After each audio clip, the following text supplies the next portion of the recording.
bismillaah asalaamu calaykum waa mar kale iyo waraysiyadeennii la xiriiray aqoonta iyo xirfadda waxaa isweydiin mudan ahna xirfad cusub oo soo baxday waayahan dambe in onlineka wax lagu soo gudbiyo waxaa la soo gudbinayo ha ahaadaan madadaalo ama ha ahaadaan aqoon iyo wacyigelin iyo weliba thaqaafo wax la xiriiro youtube-ka oo ugu caansan meelaha wax lagu soo gudbiyo walow baryahan dambena facebooka uu ku soo biiray ayaan wax iska weydiinaynaa youtube-ka oo ugu caansan sidee wax loogu soo gudbiyaa sidee horumar looga gaaraa sidee loo joogteeyaa islamarkaana loo kasbadaa dad cusub iyo taageerayaal su-aalahaas iyo sida uu qofka wax isku bari karo onlineka isagoo adeegsanayo waxaan wax ka weydiin doonaa islamarkaana maanta aan marti u nahay asagana marti noo ah walaalkeen cumar inshaar oo leh janalka la yidhaahdo ogaansho oo aad wada taqaanaan oo ay ku xiran yihiin dad ka badan amaba ku dhow nus milyan qof wakhtigan aynu duubayno waraysigan soo dhowow cumar adigoo aad u mahadsan aanna kaaga mahad celinayno inaad naga aqbashay inaan waraysigan kula yeelanno asalaamu calaykum waan dhowahay runtii waana ku faraxsanahay in aan barnaamijkan kaala qayb qaata maanta kanaalkaadana runtii waxaan kugu tahaniyadeynayaa in uu maasha allah xoog u koraayo youtube-kana runtii aad ka noqon doonto number adag insha allah waxaan ku rajeynayaa sida muuqatana dabcan inaad youtube-ka guul weyn ka gaari karto aad iyo aad baad u mahadsan tahay guddoomiye waan kaaga mahad celinayaa runtii taageeradaada iyo weliba dhiirigelintaada oo ah sababta aan u jeclaystay in aan la wadaago waraysigan dhallinyarada doonaya inay majaalkan kusoo biiraan haddii aan ku bilowno marka wax isbaridda bal nooga waran wax isbaridda adiga khibradda aad u leedahay ee waaye aragnimo ee xagga wax isbaridda online-ka kusoo dhowow waan dhowaa mar kale hortu zamankan hadda aan noolnahay waxaa lagu magacaabaa zamanka wax isbaridda markii yacni la qeexana waxaad ku soo koobi kartaa si sahlan isxilqaan mas-uuliyadna isisaar hadda tusaale ahaan ninka la yidhaahdo Elon Musk maalin walba wax cusub oo cajiib samaynaya ninkaas hadda haddii la weydiiyo yani wax sababta aad meeshan ku gaartay qasab waxaa in uu kugu jawaabayo wax isbarid anaa wax isbaray oo ah maanta yani waagi hore dabcan xiliyadii hore dadku way yareyd in wax la isbaro sababtoo ah ilaha waxbarashada laga soo xiganaya ama waxa aad baranaysa meesha iyaalaan waxay ku jirtaa ima gacan xukuumadeed yaa ima hay-ad way adkayd in la helo isha aad wax ka baranayso laakiin maanta wax walba internetka ayaa waxaa ku jira yani wax alla waxaad u baahato haddii ay noqoto youtube-ka ilaa heer waa laga gaari karaa inaad adigu wax ka barato sidoo kale waxaa jira websiteyo yani lacag yar aad ku bixinayso sida Udemy Coursera oo kale waxaad ku bixinaysaa lacag yani qada intaad ku qadaysa kadibna waxaad baranaysaa waxaad rabto haddii aad rabto inaad barato programming haddii aad rabto inaad barato sida barnaamijyada loo bedelo haddii aad rabto inaad sida sawirada loo sameeyo waxaan arkaya nin yiri 25 sano ayaan waxaan ka cameraman Hollywood ninkaas khibradiisa 25 sano oo filmadaas yani cajiibka sameynayay $16 ayuu wax kugu baraya Coursera marka zamankan in aad wax isbarto waa zamanka ugu sahlan kaliya waxaad u baahantahay waa isxilqaan يعني inaad isxilqaanto inaad waqtigaada xakameyn karto in aad yani aadan caajisin sababtoo ah haddii aadan haysanin qof yani ku dul taagan qof kuu diraayo waxaad ka soo shaqayso homework kuu diraayo way adkaanaysaa haddaadan go-aan lahayn inaad wax isbarto marka maanta yani inaad wax baran karto ama zamankan inuu zamanka wax isbaridda yani qodobka ugu muhiimsan waa in meelihii wax laga baran lahaa isha wixii aad baran lahayd ay yaalaan oo macnaha ayna ahayn cid xukuumad ayna haysanin ama hay-ad kale ay haysanin ee adiga aad gaari karto aad iyo aad runtii waxaad u dhigtay sidii ugu wacnayd uguna koobnayd ee loo soo jeedin lahaa waxaa ayadana su-aal ay ka imaanaysaa isla wax isbariddaas la xiriirto luqadihii ayaa furo u ah qofka inuu onlineka wax iska baro luqadda englishka iyo luqadda carabiga dhalinyaro aad u tiro badan oo markii aan iclaamiyey amaba aan wargeliyay inaan waraysigan qaadayno waxa ay soo codsadeen sida qofka uu ku baran karo labadaas luqadood onlineka uu oga baran karo iyo masaadirta uu adeegsan karo ee adiga aad ka faa'iiday horta waa sax markaan maanta ka hadlayno mujtamacana Soomaaliyeed yani markaan leenahay wax isbarid dhinaca internetka runtii waxaad ku qasban tahay in aad taqaano luqad aan af Soomaali ahayn haddii ay noqoto af Carabi ama haddii ay noqoto English ama xitaa luqad kale xitaa Faransiiska kale yani luqad ugu yaraan ay dad badan ku hadlaan in aad taqaano runtii waa arrin muhiim ah waana arrin kaa saacidayo inaad wax isbarto luqadda yani dadku waxa laga yaabaa markii maanta la yiraahdo qof barashada luqad in uu luuqad la baranayo la sima tusaalahaan cilmi la baranayo kale haddii ay noqoto physics ama chemistry luuqaddu ma ahan cilmi luuqaddu yacni sidaad u baranayso oo kale lagdinta ama mahaarad ay shay aad u baranayso ayaad u baran kartaa oo ah yacni waa mahaaro yacni wax u baahan keliya inaad joogtayso ma ahan cilmi aad xifdinayso ma ahan wax yacni aad u baahan inaad ka shaqayso inaad luuqaddu keliya qaabka ugu sahlan ee luuqad lagu baran karana waa wadada yacni ugu khafiifsan ama ugu fudud tusaale ahaan ama haddii aan si kale u dhigo luuqad in aad baranayso ama luuqadan aad baranayso qodobka ugu horeeya kaa saacidayo waa inaad luuqadan jeceshahay haddii ay noqoto af carabi haddii ay noqoto english luuqadda mar walba oo aad jeceshahay yacni waad baran kartaa waa waxaan xasuustaa aan afka ruushka yara cajabiyey muddo isbuuc gudaheed ayaan xoogga yara saaray runtii dad ruush aan la kulmay la yara hadlay way yaabeen xataa qaabkaan ugu dhawaaqay laakiin dhowr kelmadood ay ahaayeen waa muddaa ka soo wareegatay waxaan ula jeedaa luuqadan haddii aad jeceshahay waxay noqonaysaa inaad raadiso yacni dad ku hadlaayo aad baarto mar walba ood dhegaysatana dad ku hadlaayo waxay ka dhigantay inay kuu fududaanayso iyo yacni in aad jeceshahay maqalkeeda kelmadaheeda wax kasta uu qofku jecel yahayna waa in yani dabcan way u sahlananayeen teeda kale inaad sii ogaato in luuqaddu ayna ahayn yani wax adag okay aad iyo aad baad u mahadsan tahay runtii hadda haddii aan dhahno oo kaleeto runtii adiga waxaad aad ugu fiican tahay labada luqadood englishka iyo carabiga sideed ku baratay yani waa runta fikradda aad sheegaysa ee ah qofka inuusan luqadda u arkin wax adag oo macnaha yani marka imtixaan la diyaarinayo ama marka maado la diyaarinayo aad qaadanayso way ka duwan tahay luqadda waa waxaa tiri joogtayn u baahan waana runtii yani arrinta ugu muhiimsan oo ay tahay luqad markii la baranayo marka wadada uu raaci karo ee uu joogtayn karo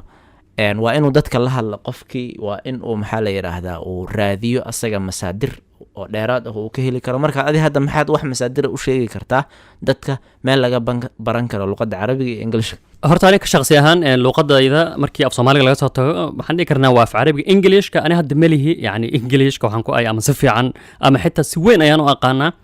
kaliya yacni luuqad aslan ujeedka koobaad dadka waxaa laga yaaba luuqad markay baranay inay isku mashquuliyaan u hadal sida qofkan u dhasho u hadlayo kale haba yareeta kuma qasbanid inaad u hadasho micnaha sida uu ninkan u dhashay ama hadduu yahay carabi ama hadduu yahay english oo dadka qaar runtii ay dadka ku ceebeeyaan waa lagaa yara dareemay inaad soomaali tahay caadi ha lagaa dareemo wax dhiba ma lahan luuqaddu ma ahan yani dabcan si kastood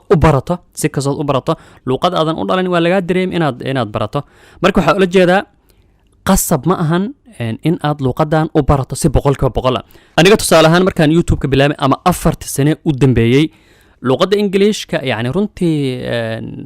waxaan sameeyey horumar weyn ayaa la dhihi karaa oo ah in aan ku qasbanaaday inaan raadiyo marka yani waxyaabaha kaa saacidaya luuqad inaad barato waa in yani aad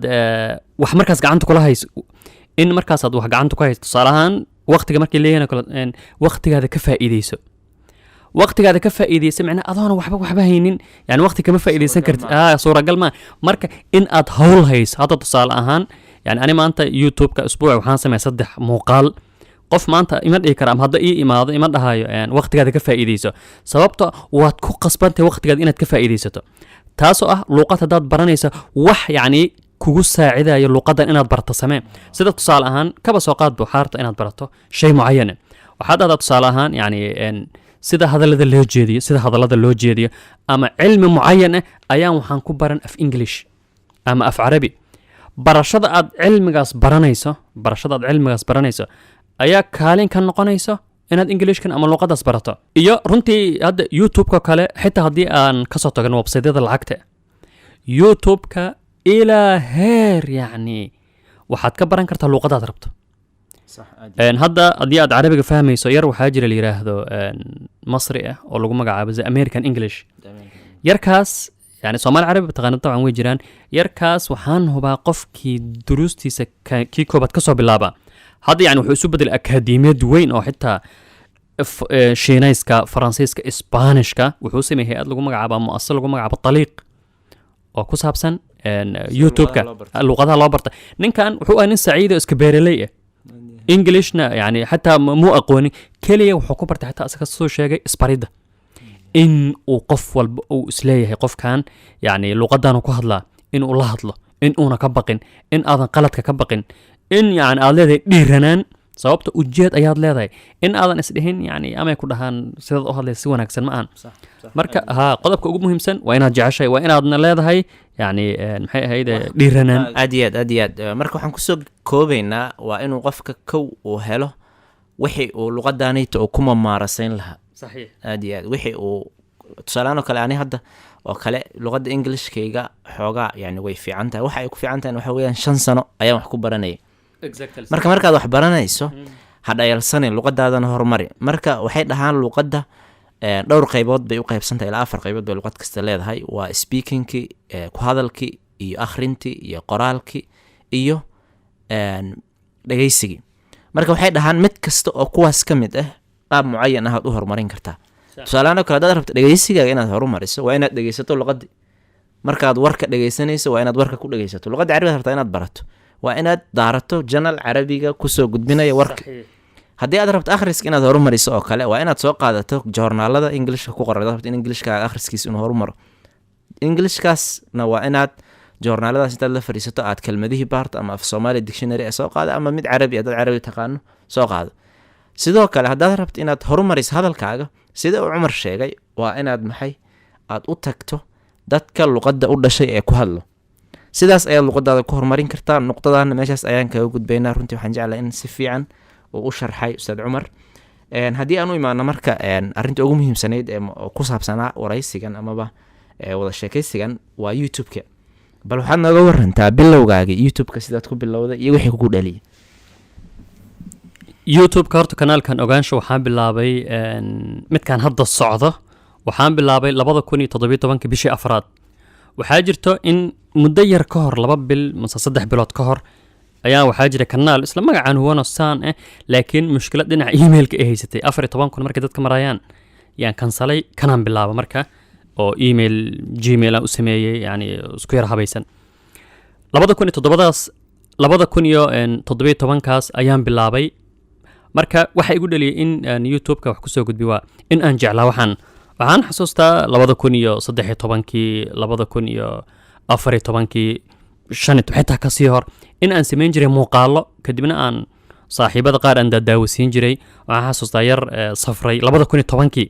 aan soo joognay maxamed axmed la dhihi jiray ayaa waxaan ka sameeyay muuqaal taariikh nololeedkiisa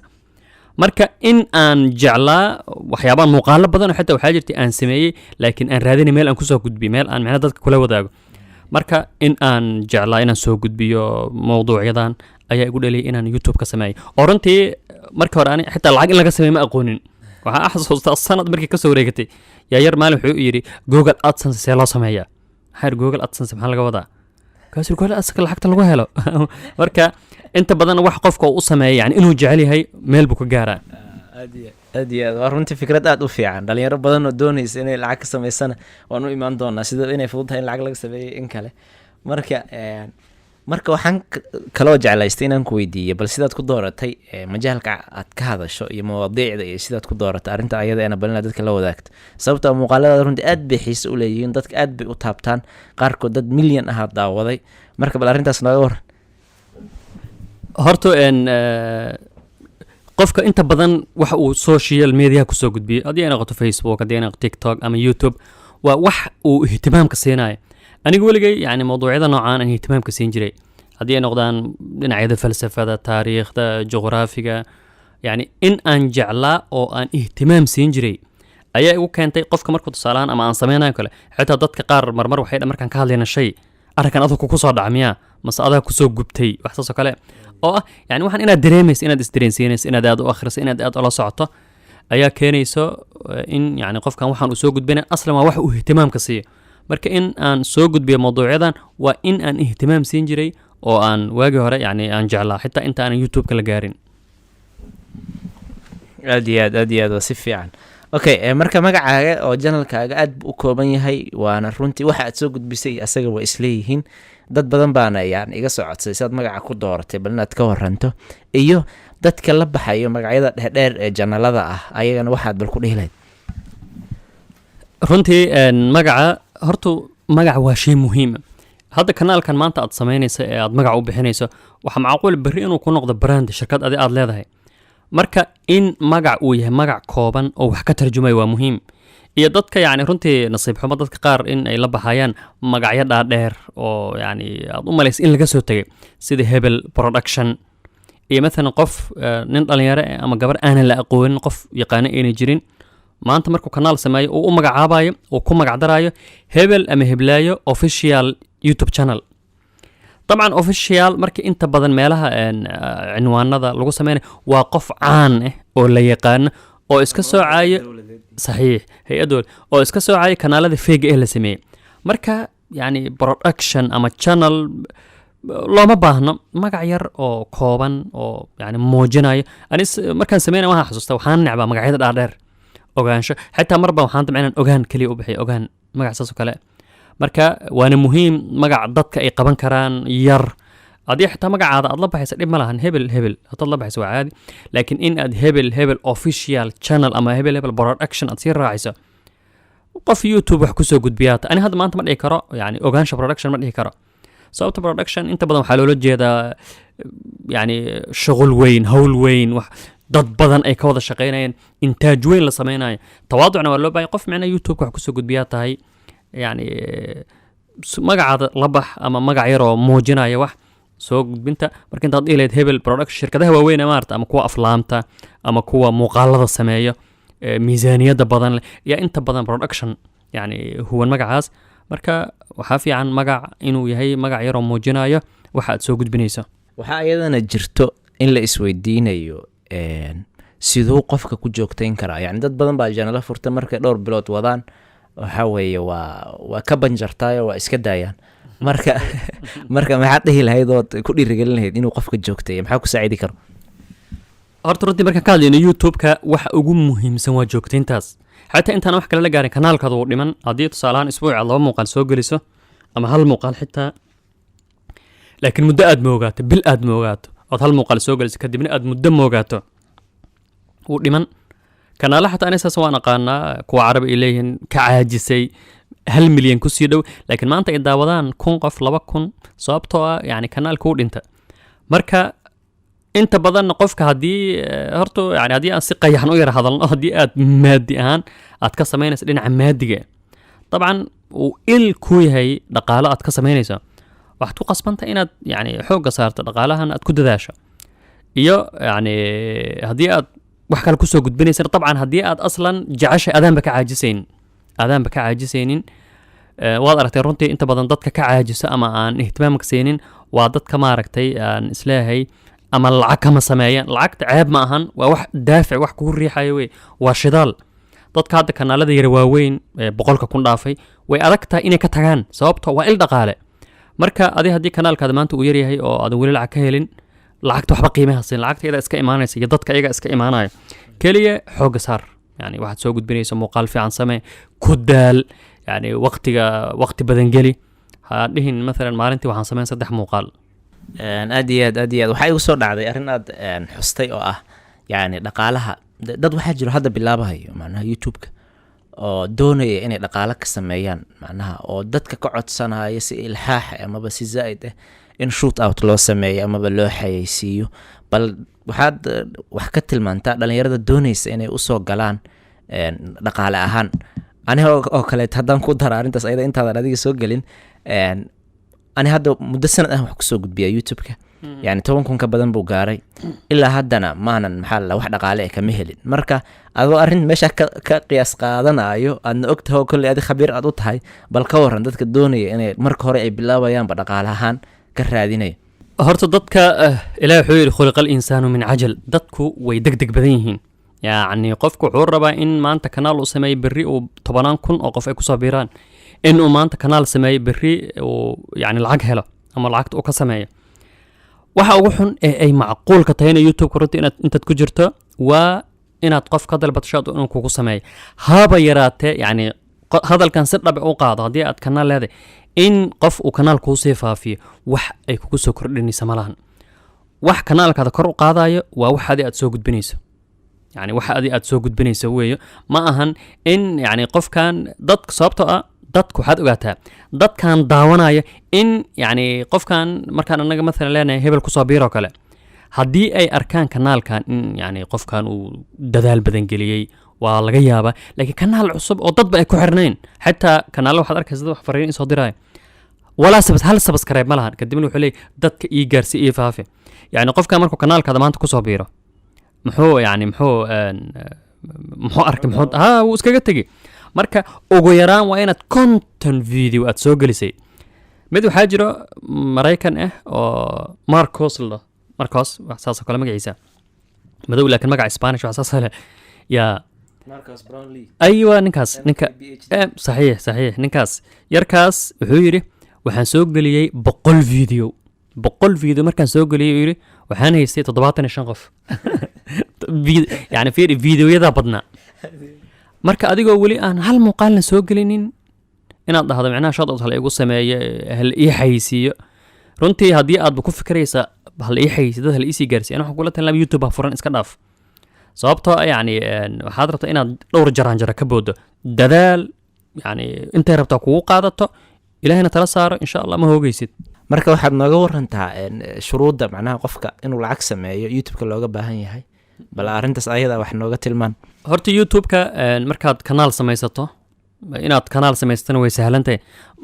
haddaad ciwaan gmail ah haysato gmail kan caadiga emailka haddaad haysato waxay ka dhigantay inaad kanaal youtube leedahay keliya waad yara bedeli magacaad yara bedeli channelkaada waxaad ka dhigay waxaad u samayn profile waxaad u samayn sawirka kore coverka shuruudaha youtube-ka waa in aad marka hore haysato 1,000 qof 1,000 subscribe kanaalkaada inay ku jiraan kadibna waxay dhahaan 4,000 oo total watch time saacada la isu geeyay yani waxa laga yaabaa inaad fahankooda xataa isku sii mashquulin dhowr video markaad soo geliso insha Allah 4,000 saacadood isku celceliso in la daawado marka adu taasna waxaad ku gaartay inaad dhowr video markaad soo geliso dad badan dad insha Allah ay ku daawadaan ilaa 2,000 shuruudaha waad ka soo bixi youtube-kana dabcan markaad kanaalka aad samayso oo aad bilowdo muuqaal uploading aad bilowdo waxaad iska ilaalisaa muuqaal walba oo leh copyright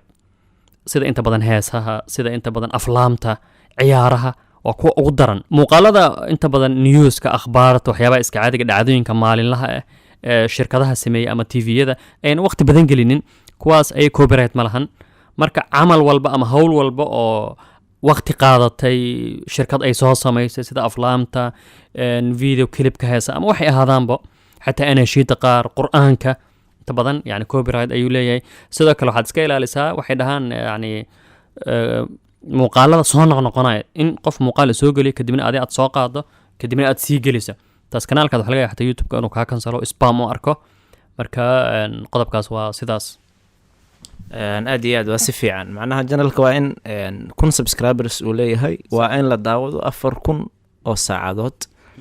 oo videoyadoo dhan la daawado 4,000 oo saacadood aan markaan daqaa'iq u bedela waxay noqotay 240,000 oo daqiiqo in la daawado janalkaaga marka arrin sahlan ma aha runtii waxaa iyadana jirto oo la xiriirto arrinta hore shoot outka dad quality-ga macnaha qofka inuusan quality-ga xoogga saarin inuu dhowr muuqaal oo kala duwan uu soo geliyo amaba sawir aad quality-ga uu u liito uu soo raaciyo codkiisa oo kale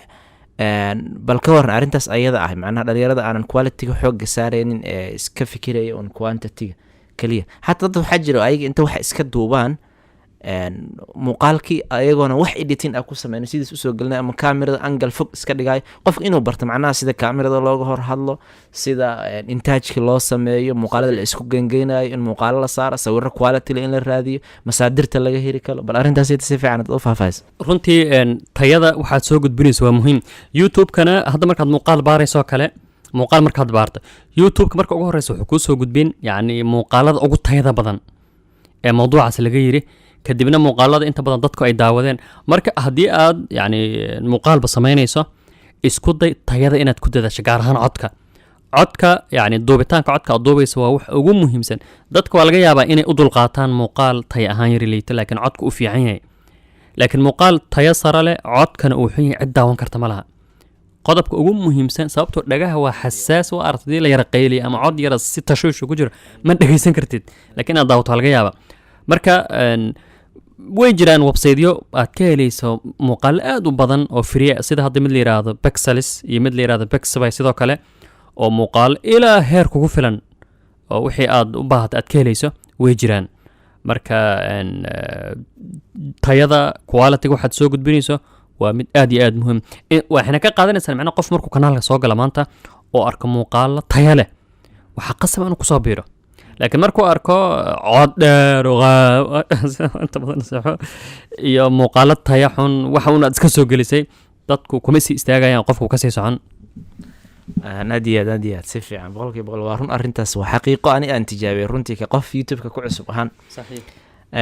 waxaa jirta inaad tiri wadankii inaad ku laabanayso oo aad doonaysa inaad muuqaalo kasoo samayso, waa runtii arrin aad u fiican oo loo baahan yahay. dad badan oo adduunka nagama warhaayeen wadankanaga waxna lagama soo gudbiyo. arrintaas aad baan kugu ammaanaya, kuguna dhiirigelinaya runtii. marka waxaan jeclaysanay bal haddana inaan bal dhalinyaro badan oo soomaaliyada waxaa jirta ku fikraysa qurbaha inay soo aadaan. marka bal inaan isbarbar dhigno nolosha wadankii iyo tan qurbaha dadka ma janna ma meel lagu gubtaa ma meel aad u fiican ba. bal arrintaas inta waxay khibrad nololeed aad u hayso inaad la wadaagtaan jeclaystay dhalinyarada. bal horta qofku markuu qurba soo aadayo haddii uu noqdo ama wadamada carabta, haddii uu noqdo Yurub, Maraykan, uma soo aadayo inta badan yani ka qurba ahaan uma soo aadayo. wuxuu u soo aadayaa yani hadaf mustawa dhaqaale ahaan, heerka dhaqaale inuu hagaajiyo ama in uu yani sidaas darteed ujeedku ma ahan ka qurba ahaan, macnaha qurbo ma ahan janno. yani hadda Maraykan, Canada, dhacdooyinka yani qisooyinka Soomaalida dadka caruurta laga qaadanayo waayahayo, kuwa xitaa xaaladda murugada nafsiyadeed ee eberka ku nool, macnaha qurbo ma ahan janno. maalin waxaa arkaa yar tegay Norway muddo ku noolaa 4 sano miya 4 sano ma 3 sano ku noolaa. markii hore wuxuu aaminsanaa Norway inay tahay janno, laakiin markuu xaaladda ka jirta arkay ayuu dib iskaga soo laabtay, Turkiga ku soo laabtay. marka qurbaha waxa ay dadka inta badan u aadaan waa raadinta dhaqaale. haddii aad awooddo in mashruuc noocu ahadaba aad samayn karto dalkii meel ay ahaataba, yani qurbo uma baahnid. wax aad qurbo uga baahantahay malaan. waxaad arkaysaa dadyo badan oo yani ama waqtiga uga dhumay qurbihii ama xitaa kasoo tagaya. marka qurba ahaan ma ahan ee waa in yani qofkan laga yaabo in dhinac kale uu u soo aaday. marka haddii aad haysato dad waxaa laga yaabaa $10,000 haysto, يعني kadibna doomo aaday ama tahriibay ama xataa naftooda khatar gelinay kaliya. yani haddaad weydiisana qurbo oo laga yaabo qofkaas aad u tagayso in uu haysaninba xataa ajaanibtaas dabcan ma haystaan. laga yaabo qof aragto in uu yani xataa $100 jeebkiisa ugu jirin. marka qurbo runtii ma ahan janno. yani qaacidadan guud sii ogow, ma ahan janno, ma ahan meel yani adduunkan waxaad ogaataa ilaah uguma talagelin macnaha in ay jirto meel aanan lagu noolaan karin iyo meel jaxiime. furuuq yaryar way jiraan, laakiin adduunkan ma ahan ma jirto. aywa saxiix, adduunku ma jirto meel jaxiime ah, sidoo kale ma jirto meel janno ah. halkaana dhibbaa taallo, dhib yani wax kastaa yaallo. sidoo kale dalkii waa laga yaaba qofku inuu mashaakil wajaho. marka waxaad ogaataa haddii aad isleedahay dalkaad joogtaa mashaakil baad ka cabanaysaa maanta, in yani qurbahana sidoo kale mashaakil uu ka jiro. aad iyo aad waa xaqiiqo. marka warkaaga wuxuu noqonayaa asigoo kooban, qofka hadduusan hadaf lahayn qurbaha uu ku wareera. haddaadan hadaf aad leedahay oo aad u soo aadaysa aysan jirin, ee ah bas un keliya saaxiibada sawirro qurqurxan oo aad ka aragtay amaba saaxiibadaayoo nolol fiican kaaga sheekeeyey, markaas way marka aad ku wareerayso. laakiin haddii aad waxbarasho u soo aadayso oo hadafkaaga uu waxbarasho yahay, dabcan yani 100% waxbarashada dibadda way ka fiican tahay ta waddanka. sidoo kale haddii aad u soo aadayso inaad maxaa dhaqaale ka samayso, waxaa la dhihi karaa maanta dhaqaale Afrika in laga sameeyaa ka fudud in laga sameeyo dibadda. sababtoo dad badan oo tusaale ah ayaad arki kartaa maanta milyaneer ayagoo waddanka jooga, halka kuwa 30 sano qurbo ku maqnaana markay soo laabteen ay 30 sano kadib yani waalidkood inay soo booqdaan ay imaanayaan. ay macnaha taasna waxaa ku kaliftay dhaqaale la-aan un. inta badan waxaan maqalnaa dad leh baasaboor baan qaadanaya, baasaboorka wuxuu ii fududeynaya inaan socdo. hadda daadan dhaqaalaheyn maxaad ku socon? tigid baad u baahan tahay, baasaboor Soomaaliya ka fiican yani tigid baad u baahan tahay, meel aad degtaad u baahan tahay, iska bixiso. baasaboorku dhaqaale kuma noqonayo. marka taana waa muhiim aad iyo aad. marka muuqaalada marka aad doonaysa inaad waddanka soo samaysadaan u imaano ma traveling iyo vlogs, dhalinyarada qaar baa isoo weydiiyey miyaad u badinaysaa muuqaaladaada ama ay noqonayaan, mise waad sii wadaysaa muuqaaladii ee dhiirigelinta ahaa, thaqaafada ahaa, wacyigelinta ahaa, akhbaarta ahaa? bal arrintaas ka war. horta muuqaaladii yani hadda kanaalka sida ku socdo, muuqaaladan ama nolosha ku saabsan marna kama tegayno يعني in sha allah markaan dalka tagno waxaan aaminsanahay dalka inay jiraan yani qisooyin badan oo la wariyay inay jiraan xitaa marka laga soo tago meel taariikhi ah oo muuqaal laga sameeyo waxaa jiro yani dad xitaa u baahan qisooyinkooda in caalamka u maqal in Soomaalida ay maqlaan marka waxa ugu muhiimsan waa in qisooyinkaas aan soo tabiyo waxaan rajeynayaa in sha allah sidaan qorsheynaa in meelo badan oo dalka kamid aan tagi doono mar aanan fogeyn marka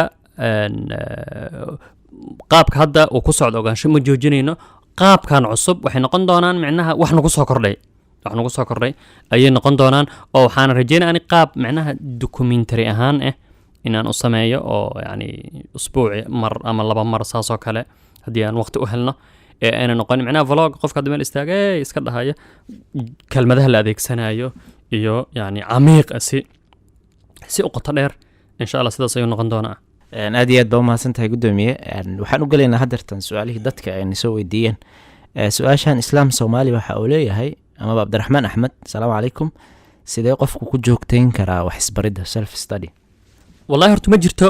wax la yiraahdo micnaha qaab noocaas ayaad ku joogtayn kartaa kaliya yani waa inaad qorshe degsataa hadda dadayowga hadli jiray waagara dhihi jiray waqtigaada ka faa'iidayso ama yani maanta waxay ku soo biyo shubteen kaliya in qofka la dhaho loogu soo koobo mas-uuliyad isisaar yani ma jirto wax la yiraahdo waxaasan samayn ama waxaa samee si aad micnaha wax u joogtayso jadwal degso يعني جدولكاسنا ku soco فإذا عزمت فتوكل على الله go'aan qaado kadibna jadwalkaas ku soco يعني ma ahan arinku arin yacmina qof inuu ku dhaho kale waxaa samee dadkuna runtii inta badan qof walba wuxuu sugaya in la yiraahdo waxaa samee yani kaanama in hadda hilibka loo jarjaro afka loo gelgelinayo yani qof caaqilaata ilaahay caqli siiyey qaangaare mas-uuliyad qaadi karo waxaad go'aansatay waxaan inaad barato inaad luqadan isbarto inaad adigu wax isbarto go'aan samee waqti u deji waqtigaasna micnaha isku ballanso in aadan ka laabanaynin yani maalan maalintii oo kale waxaad leedahay 2 saac min hebel ilaa hebel waxaan baranayaa luqadan wax kale ma qabanayo wax ka soo dhacana aadan baajinin waxaad arkaysaa muddo kadib inay caadi ku noqonayso marka arinku wasaas xataa fiiri rasuulka sallallahu alayhi wasallam aqliyada bini aadamka yani sida uu ma sha Allah quraanka kale marka quraanka aad akhrinayso kale yani waxa laga inaad khushuucsaneen yani khushuuc isu keen heer waxaad gaaraysaa iska dhigadan inaad khushuucsantahay marka dambe aad gaarayso inaad khushuucdo si dhab u khushuucdo marka maanta markaad sabarto oo aad go'aan qaadato isqasabto bari wax ku noqon wax caadi ah waxa uu leeyahay Cabdikariim Diiriye waxaan jeclahay inaad ii weydiiso hadduu waqtigu ku saamaxayo buugee ayaa kuugu fiicnaa buugaagta aad akhrisay ma jiraan wax aad noloshaada ka qoomamayso tusaale ma jiraan waxaad dhahdo cumarow haddaad sidaa iyo sidaa samayn lahayd aad baad u mahadsantihiin horta dhinaca buugta ama yani aniga waxaan dadka yani shakhsiyan markaan iska hadlo su-aasha waa ku mahadsan tahay waxaan ka mid ah dadka aaminsan ama necab kelmadda tusaale ahaan yani maalan filimkee kuugu badnaa ku saameeyey laacibka kubadda cagta kaa dhigay inaad kubadda cagta jeclaato buugga saamaynta kugu yeeshay yani noloshanadu waa wax isbiirsaday معناها ما جرى ما أنت كتاب أضلع هاي كتاب هبل أيا سامين ويا شيء أما وهبل يعني وحيابة إسبير صدي ما أنت حلا كتابنا أخرسه سامين وكويا شا كدبنا أبر أخرس مت كله سيدا كله سامين وكويا شا مركا يعني ما جرى واحد معين أو سامين ويا شيء أو هذا أنقله مثلا كتاب هبل أيا سامين ويا شيء كتب طبعا بني آدم كقرآن الأخرية رنتي قاممين waxaan isdhihi lahaa youtube-ka macnaa inaad mar hore bilowday ahayd kaliya arrinkan ka qoomamay iyo in aan youtube-ka mar hore u go'o yani in aan muuqaaladan waxaan aaminsanahay inaan daahay oo laga rabay macnaha 2 sano ka hor inaan go'aankan qaato inaan youtube-ka u go'o marka laakiin qadar loo ma shaa facal yani duruufta adduunka sidaas ahayd marka runtii yani bini aadamka noloshiisa qoomama iyo shalayta labadaba way jiraan mid waxaa dhihi jiray waxaa akhrimid yiri ilaahayow mucaanaadkayga macnaha dhibaatada ay haysta ha iga qaadin macnaha asagoo la jeeda yani dhibaatada wuxuu ku leeyahay yani mashaakilka isoo wajahayo waa wax iga dhigayo yiri qofkan ahay marka noloshanadu waa maalin farax aywa waa inaad wax ka barataa marka ma aan maalin macnaha adduunka xaalkiisa ayaa sidaan inaad maalin mashaakilku soo wajahan badan beri yani tanfarij ilaahay yani uu faraj keenayo marka xaalka adduunka ay sidaas naadi aad wasi wacan maxamuud xaydar waxa uu leeyahay xagga fursadaha shaqo ee dhanka cilmiga tiknoolajiyadda ma ku badan yihiin dalka Qatar qofka cilmigaas leh se fursad shaqo oo intee leeg ayuu ka helaya wala horta marka si loo fiiriyo su-aasha waxaad moodaa su-aal macnaha guud inay tahay teknolojiyada yani wax kastaa soo geli karo teknolojiyada waxaa soo geli karo yani waxyaaba aad iyo aad u badan marka yani dalkan qatar horta waxaan ku dhihi karaa aan ku huba inuu yahay dal macnaha dhinaca waraaqaha ay yaraynayaan waraaqa la isdhaafsado oo hadda xilliyada qaar markaad meelaha aadayso oo kale ay yartahay in waraaq aad qaadato marka dhinacaas aad ayay ugu dadaalayaan laakiin teknolojiyada aad baratay ama qofka uu soo bartay dabcan maadan xadidin yani waxyaabo badan baa jiro computer saxaafadda la xiriirta jiro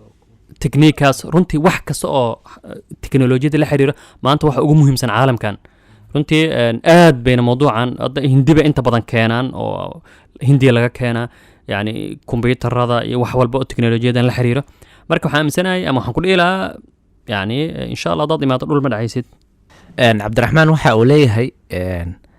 ma igula talin lahayd inaan jaamacad iyo iskoolba intaan iska daayo self study sameeyo oo aan iska shaqaysto wala horta waxaad ogaataan ani markaan ka hadlaayo inta badan waan sheegaa weli qofna kulama talin macnaha inuu waxbarashada akaademiga iska daayo waxbarashada akaademiga runtii waa muhiim waa shay yani ku saacidayo waa shay aad ku tiirsanaanayso dadku waxaa laga yaabaa qof aad aragto inuu shahaado haysto laakiin aan waxba aqoonin shahaado jaamacadeed buu wataa laakiin qofkan wax uu xirfado ku shaqaysta ma yaqaan marka haddiiba aad awooddo inaad samayn karto shahaadada jaamacadeed qaado iskool dhigo laakiin waxa wax kaa dhigay adiga ku qeexaya ka shakhsi ahaan mustaqbalkaadan insha allah kor kuu qaaday waa waxaas adiga aad isbartay waxbarashada nidaamiga haddii ay noqoto jaamacad inta badan yani waxay un kuu furayaan wadadii aad wax ku bar lahayd ay kuu furay laakiin yani waxa wax isbaraya waa adiga aad iyo aad dabcan waxbarashada akademiga xirfad kuma siinaysa ee xirfadaha waa la bartaa waa inuu qofka isbaro waa inuu joogtay magacaygu waa Bashiir Cabdiraxmaan oo jooga Jigjigo waxaan weydiin lahaa ogaansho asagoo ku mahadsan talooyinka qiimaha leh ee uu dadka Soomaaliyeed siiyo waxaynu ognahay in dadkeena ay halaagtay qabyaalad asaguna waxaan ooga baranay talooyin wanaagsan dad badanna waa ku xidhan yihiin marka maxaa uga qorshaysan aafadaas inuu dadka ka wacyigeliyo macal adigu qudhaadi waxaan jeclaan lahaa inaan ku weydiiyo midaas waayo bulshada badan baa idinku xiran waxaana waad bedeli kartaan haddaad youtuberada Soomaalida oo dhan isku tashataan mahadsanid horta yani dabcan qabyaalada waan wada ognahay inay tahay wax xun runtii aniga hadda Soomaaliya markii maanta si loo fiiriyo lama dhihi karo ilaa heer macnaha qabyaaladba aad uga jirto yani Soomaalidana qabyaaladu way ka jirtaa laakiin caalamka kale hadda مثلا Afrikaanka kale markaad u fiiriso Soomaalida intaasoo dagaal sokeeyay qabyaalad soo dhexmarayay weli ma dhicin in dad ay macnaha dumar la caloolo dooxo maleeshiyadba un dagaalamay in macnaha hadda YouTube laga hadla la yiraahdo qabyaalada waxaan aaminsanahay in haba yaraatay in waxba soo kordhinaynin waxaan ula jeedaa inaan ahay macnaha wada munaasab ama in yani maanta aan dhahno arrinkan wuxuu ka dhigay inaan macnaha sii horinayno inaan sii badinin wax kasta waxaad ogaataa aad looga hadlo laga diga mar walba inta badan inay faafaan marka hadda yani alxamdulillah dhalinyarada hadda marquub marka ma filayo hadda mushkilada ugu weyn Soomaali haysato runtii ana markaan way ka mid tahay dabcan qabyaalada laakiin mushkilada ugu weyn Soomaali haysta ma ahan yani qabyaalad way jirtaa laakiin waxay ka mid tahay mashaakilka haysta min ضمن المشاكل bay ka mid tahay laakiin يعني ما إن أنا رح ناكله يوتيوب كان أوجه هذا الله قاعدة قبيلة رنتي أنا شخصيا مناسب إلى ما أهن أديات أنا هذا أنا وحكود درا ما دام ولا بدنا ندرس واش نسوي جدي يا عبد الرحمن وحنده لها رنتي قبيلة دهرت ولا بو حنا كلا قاعدنا قبيلك إيه قبيلة يعني قبيلك واحد الأسوق قرته إلهي بأن القرآن كل شيء جاي وواحد وناكس معناها واحد الأسوق قرته وي ودن كان الناس دام كنا لنا قدر رده قفل بابا أو قرن هبل وريه هبل kaarkiis IDgiisa oo wadanka u dhashay ma garatay marka sababtuna waxa weeye in dadka lagu gartay oo ugu tala galeen marka haddii sidaas ay qabiilka u qaadanayno waa wax wanaagsan laakiin qabyaalada iyo takoorka iyo xumaanta weeye waxa ay tahay in maxaa la dhahaa dadka laga wacyigeliyo lagana dhiirigeliyo sida uu Umar sheegayna aslan sidaan uga hadlaynaba waxaan moodaa inay sii bulaashay aysan macnaha yani dad badan baa ka hadla runtii مع سواء قف قدها قداشيس وحي كسمينا laga yaabo inuu dadka la soo hor istaagay qabyaalada aan ka tagno marka waxa muhiimka waxa weeyaan ani aan u aaneynayo mashaakilkan haysto xirfad yari iyo aqoon yari iyo wacyigeena hooseeyo iyo anagoo isfiirinay dunida kale aanan fiirinin. marka aniga waxaan ku dhiirigelin lahaa dhalinyarada qofki doonaya inuu qabiilka ka gudbo in uu akhriyo buugaagta soomaalida ee taariikhda soomaalida ka hadlayso. aniga oo kale tusaale ahaan waagaan dhalinyarada ahaa ee 12 jirka ahaa buugaag badan oo aan akhriya jiro. buugaagtaasna runtii waxa ay siiyaan thaqaafo ah in qabiil kasta uu leeyahay dad wanaagsan iyo dad xun. qabiil kasta uu leeyahay dad dadka dhibo iyo dadka saacideeyo oo wax wanaagsan u qabto. qabiil kasta uu leeyahay kuwa mushkilad ku haya bulshada iyo kuwa wanaag badan u haya bulshada. qabiil kasta uu leeyahay aqoon-yahano fiican iyo dad maxaa la dhahaa aad u aqoon daran oo haddana maxaa la dhahaa qaylo badan. marka taas sidaad ku ogaan karto waxa weeye inaad akhriso buugaagta taariikhda Soomaaliya ka hadlaya. waxaad akhrisayoo kale buugga la yiraahdo taariikhdii daraawiishta iyo Sayid Maxamed Cabdulle Xasan oo qoray oo Jaamac Umar Ciise. waxaad kaloo akhrisaa Cabdiqaadir Oromo nin la dhaho wala wax walba oo uu qoray aadan qaadan karin laakiin haddana yani si fiican waxaad u fahmaysaa qabiil kasta inay dad wanaagsan iyo dad xun leeyihiin. waxaa kamid ah sooyaalka Soomaaliya buug la dhaho, waxaa kamid ah sababihii burburka Soomaaliya buug la dhaho. buugtaas dad akhriyo waxaan isleeyahay runtii qofka waxa uu ogaanayaa in qabiil kasta uu leeyahay dad wanaagsan iyo dad xun, dad fiican iyo maxaa la dhahaa dad siloon intaba inuu leeyahay. marka sida aad taas marka u gaarto waa inaad wax akhriso, waa inaad maxaa la dhahaa taariikhda dadkaaga aad dadka waayeelka la fariisata ee qabiilada kale aadan ka cabsan ee aad dhex gasho dadkooda oo aad maxaa la sheekaysato. taasna waa muhiim. marka si aan qabeelada uga tagnaan intaas baan ku beerin lahaa. aad iyo aad ayaad u mahadsan tahay mudane Cumar Inshaar. waan kaga mahad celinaya runtii martigelinta iyo waliba codsiga aad naga aqbashay. waxaan rajeynayaa runtii inuu muuqaalkan uu wax un ku biiriyay dhalinyarada iyo dadka Soomaaliyeed ee daneynaya inay nafsadooda horumariyaan. asagana waan uga mahad celinaynaa runtii wacyigelinta iyo dhiirigelinta iyo wanaagga badan ee uu soo bandhigo.